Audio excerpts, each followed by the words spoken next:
Welcome to the Best Wines Tasting Room on a very warm day outside here in Orange County. And you know the label. It's on the shelf. You know it from 100 feet away in these beautiful tall bottles. These are the labels of Zind-Humbrecht. And with me today is none other than the man himself, Olivier Zind-Humbrecht. Welcome to the Best Wines Tasting Room. Thank you. You know, I was kind of introduced to Alsatian wines probably 20 years ago, and since that time, it's one of my favorite white wines. And I think a lot of it because of the different varietals that are grown in Alsace, and they all seem to be varietals that I kind of cherish and tend to go really well with the food that I prefer. And this has been one of the wines that has been my wines of choice from the region for many of those years. And now I'm really honored to have you here and to talk about you, the wines, the place, everything that you've done. Your family goes back to the 1600s, growing wines in the region. So you know a lot about Alsace. Absolutely. We have an old history, which doesn't always mean that you're doing things good now, you know? Yes. But it helps definitely to know many mistakes have been done in the past, so you know not to, hopefully, to do them again. Right. Experience is extremely valuable in growing grapes and trying to make some good wines. So yeah, we go back to 1620. So your family's been growing grapes in the region. So what was the decisive factor to, okay, now we've been growing, now let's start making wine? What else can you do with grapes than making wine? Well, you can grow and sell them, but no, exactly. It's a good point. In rural France, in all these small regions, and that includes probably also Burgundy, many growers were making, taking care of the vineyards, producing the grapes, sometimes making the wine, but always then giving the wine to someone who would blend, bottle, and sell. And that changed roughly in the 60s. That's what my father started to do when he took over from his grandfather and married my mother, who also had a little small estate. He decided, why making such effort to produce excellent grapes and give them to someone else to profit from it? It's I want to see the final product. I want to see the wine. So he eventually later went back to school, learned how to make wine, and started to bottle wine right from his first vintage, 1959. And he always bottled everything and tried to sell everything. It's also very, gratifying. It's a pleasure also to see, especially if you make good wine, of course, to see the customers, to see people who drink wine, to see how they react to it. And you'll probably also learn better what to do and what not to do when you have the direct feedback from the people who drink your wine than if you just give it to someone and don't care what it becomes eventually.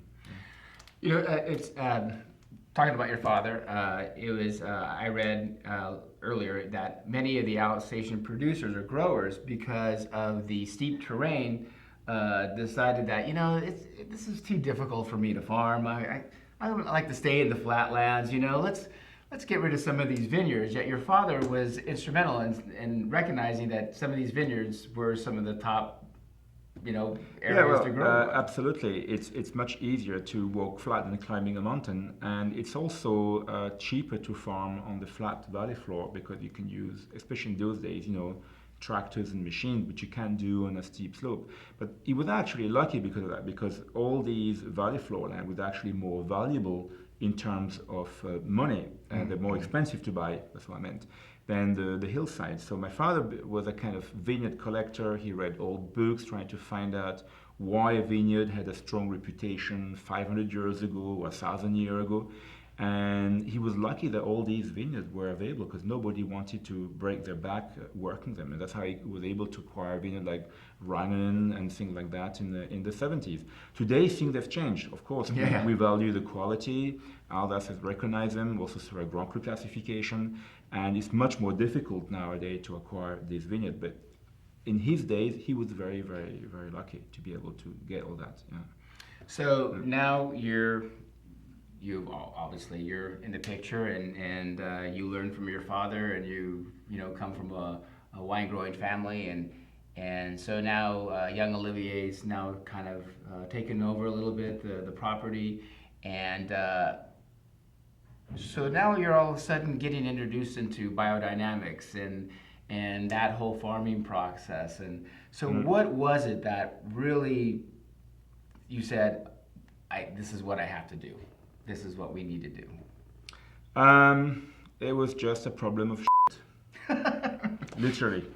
When I came out of school, I joined my father in 1989. That was my first vintage. So I'm happy you still call me young. My father always used to buy our organic compost, and I told him it's much better quality if we do it ourselves.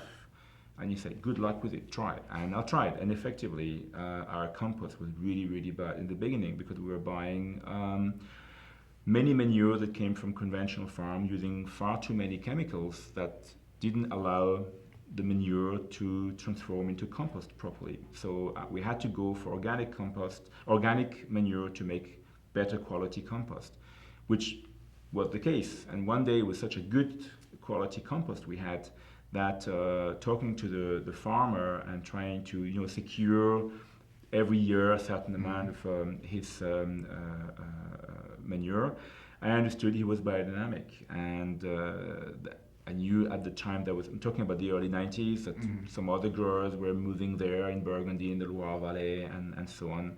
So I said, that's interesting, let's find out more about this. If the compost is better, there must be something there. And so we learned how to dynamite the compost. It became even better. Then we made experiments in the vineyard, and we could see it was really, really satisfying. We liked the whole philosophy around it.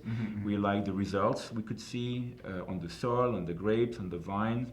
The people also were very happy, because you're only spraying plants and things and not hard chemicals that could eventually also damage your health and the environment. So everybody was happy. The wine was good. The customers were happy.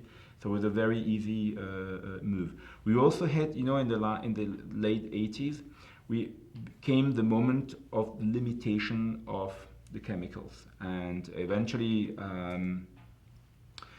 you can abuse soil and plants a certain time, but eventually you hit the wall, and that I think happened in most regions in the late 80s, early 90s.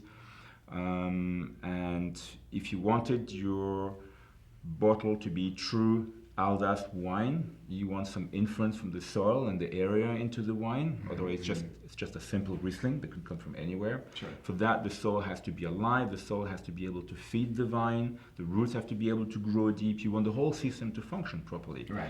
And we could see that everything was getting more and more dead with all the stuff you could use, the heavy machines and all that. So for us, it was a kind of logical move, and also a healing move. We live in a environment which is aggressed from everywhere, the rain, the waves, whatever you look at it. Right. So you also have to take care of the vines also with a kind of a healing objective, and bring well-being, make it feel more happy. It's like if you live in a beautiful place, if you can see the sea every morning when you go out, and you are in a nice-looking office and all that, you probably work also better.